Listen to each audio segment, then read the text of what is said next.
ಇತ್ತ D gang Parappana Agrahara ಸೇರಿದೆ. Supreme court ತೀರ್ಪನ್ನ Renukaswamy ಕುಟುಂಬಸ್ಥರು ಸ್ವಾಗತಿಸಿದ್ದಾರೆ. ಈ ಬಗ್ಗೆ ಅವರು ಏನ್ ಹೇಳಿದ್ದಾರೆ ನೋಡೋಣ. ಕೊಲೆ ಕೇಸಲ್ಲಿ ಮತ್ತೆ ಜೈಲಿಗೆ ದಾಸ ಪವಿತ್ರ ಗೌಡ. ಸುಪ್ರೀಂ ತೀರ್ಪು ಸ್ವಾಗತಿಸಿದ ರೇಣುಕಾ ಕುಟುಂಬ. ನಮ್ಮ ಮಗನ ಹತ್ಯೆಗೆ ನ್ಯಾಯ ಸಿಕ್ಕಿದೆ. ನ್ಯಾಯ ಎಲ್ಲರಿಗೂ ಒಂದೇ ಮತ್ತೆ ಸಾಬೀತು. ರೇಣುಕಾಸ್ವಾಮಿ ಕೊಲೆ ಕೇಸ್ನಲ್ಲಿ ನಟ ದರ್ಶನ್ ಪವಿತ್ರ ಗೌಡ ಜಾಮೀನನ್ನ ಸುಪ್ರೀಂ ಕೋರ್ಟ್ ರದ್ದುಗೊಳಿಸಿದೆ. ಈ ತೀರ್ಪನ್ನ ಚಿತ್ರದುರ್ಗದ ರೇಣುಕಾಸ್ವಾಮಿ ಕುಟುಂಬಸ್ಥರು ಸ್ವಾಗತಿಸಿದ್ದಾರೆ. ಸುಪ್ರೀಂ ಕೋರ್ಟ್ನಲ್ಲಿ ತೀರ್ಪು ಪ್ರಕಟಗೊಳ್ತಿದ್ದಂತೆ ಮನೆಯಲ್ಲಿ ಲಿಂಗ ಪೂಜೆಯನ್ನ ರೇಣುಕಾಸ್ವಾಮಿ ತಂದೆ ನೆರವೇರಿಸಿದ್ರು. ನಮ್ಮ ಪೂಜೆ ಪ್ರಾರ್ಥನೆಗಳಿಗೆ ಫಲ ಸಿಕ್ಕಿದೆ, ಆರೋಪಿಗಳ ಜಾಮೀನು ರದ್ದಾಗಿದೆ. ಈ ಮೂಲಕ ಕಾನೂನಿನ ಮುಂದೆ ಯಾರೂ ದೊಡ್ಡವರಲ್ಲ ಅಂಥೇಳಿ ಮತ್ತೆ ಸಾಬೀತಾಗಿದೆ ಅಂಥೇಳಿ ರೇಣುಕಾಸ್ವಾಮಿ ಕುಟುಂಬಸ್ಥರು ಖುಷಿ ವ್ಯಕ್ತಪಡಿಸಿದ್ದಾರೆ. ಮಗನ ಭೀಕರ ಹತ್ಯೆಯನ್ನು ನೆನೆದು ಕಣ್ಣೀರಿಟ್ಟ ರೇಣುಕಾಸ್ವಾಮಿ ತಂದೆ ಕಾಶಿನಾಥ್, ನಮಗೆ ನ್ಯಾಯಾಂಗದ ಮೇಲೆ ನಂಬಿಕೆ ಇತ್ತು, ಅಪರಾಧಿಗಳಿಗೆ ಸೂಕ್ತ ಶಿಕ್ಷೆಯಾಗುವ ಭರವಸೆ ಇದೆ. ಸುಪ್ರೀಂ ಕೋರ್ಟ್ ತೀರ್ಪಿನಿಂದ ಎಲ್ಲರಿಗೂ ನ್ಯಾಯ ಒಂದೇ ಎಂಬುದು ಮತ್ತೆ ಸಾಬೀತಾಗಿದೆ. ದೇವರು ಮತ್ತು ನಮ್ಮ ಗುರುಗಳ ಅನುಗ್ರಹದಿಂದ ಮಹತ್ವದ ತೀರ್ಪು ಹೊರಬಂದಿದೆ.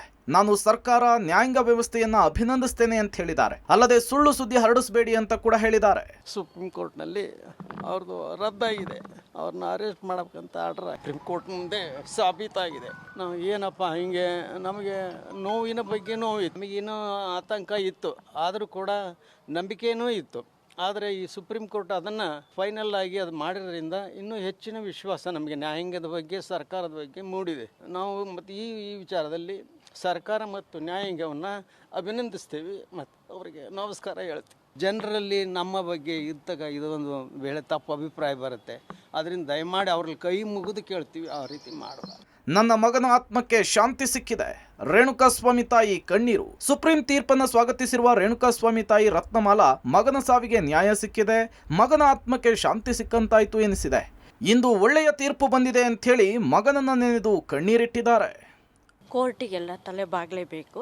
ಅವ್ರು ಕೊಟ್ಟಿರೋ ನಿರ್ಧಾರಕ್ಕೆ ನ್ಯಾಯ ಸಿಕ್ತು ಅಂತ ಇಷ್ಟೊಂದು ಹೇಳ್ತೀನಿ ಅಷ್ಟೇ. ನಾನು ಇನ್ನೇನು ಹೇಳಕ್ಕೆ ಇಷ್ಟಪಡಲ್ಲ. ಟ್ರಯಲ್ ಆಗಬೇಕು ಅಷ್ಟೇ. ಈಗ ಬೇಲ್ ಮೇಲೆ ಅವ್ರೇನು ಇದು ಮಾಡಿದಾರೋ ಅದಕ್ಕೆ ಏನಿಲ್ಲ, ನ್ಯಾಯ ಅಷ್ಟೇ. ಮಗನಿಗೆ ಆತ್ಮಕ್ಕೆ ಶಾಂತಿ ಸಿಕ್ತು ಅಂತ ಅಷ್ಟೊಂದು ಸಂತೋಷ ಪಡ್ಬೋದು ಅಷ್ಟೇ. ಮತ್ತು ಇನ್ನೇನು ಇದು ಅನ್ನಿಸ್ಲಿಲ್ಲ ಅಷ್ಟೇ. ಯಾರು ತಪ್ಪು ಮಾಡಿದಾರೋ ಅವ್ರಿಗೆ ಶಿಕ್ಷೆ ಆಗ್ಬೇಕಷ್ಟೇ ನಾವು ಕೇಳ್ಕೊಳ್ಳೋದು, ಇನ್ನೇನು ಇಲ್ಲ. ಬಂದಿದೆ ನಮಗೆ ಕೋರ್ಟ್ ಮೇಲೆ ನಂಬಿಕೆ ಇದೆ. ಕಾನೂನಿನಡಿ ಎಲ್ಲರೂ ಸಮಾನರು, ತಪ್ಪಿತಸ್ಥರಿಗೆ ಶಿಕ್ಷೆ ಆಗ್ಲಿ. ರೇಣುಕಾ ಪತ್ನಿ. ಇನ್ನು ರೇಣುಕಾಸ್ವಾಮಿ ಪತ್ನಿ ಸಹನಾ ಸಹ ತೀರ್ಪನ್ನು ಸ್ವಾಗತಿಸಿದ್ದು, ತಪ್ಪು ಮಾಡಿದವರಿಗೆ ಕಠಿಣ ಶಿಕ್ಷೆ ಆಗಬೇಕು. ಕಾನೂನಿನ ಅಡಿ ಎಲ್ಲರೂ ಸಮಾನರು, ಕಾನೂನಿನ ಪ್ರಕಾರ ಅವರಿಗೆ ಶಿಕ್ಷೆ ಕೊಡ್ಲಿ ಅಂತ ಹೇಳಿ ಕೇಳ್ಕೊಂಡಿದ್ದಾರೆ. ಯಾರು ತಪ್ಪು ಮಾಡ್ಯಾರ ಅವ್ರಿಗೆ ಶಿಕ್ಷೆ ಆಗಲಿ ಅಷ್ಟೇ ಕೇಳ್ಕೊಂಡು.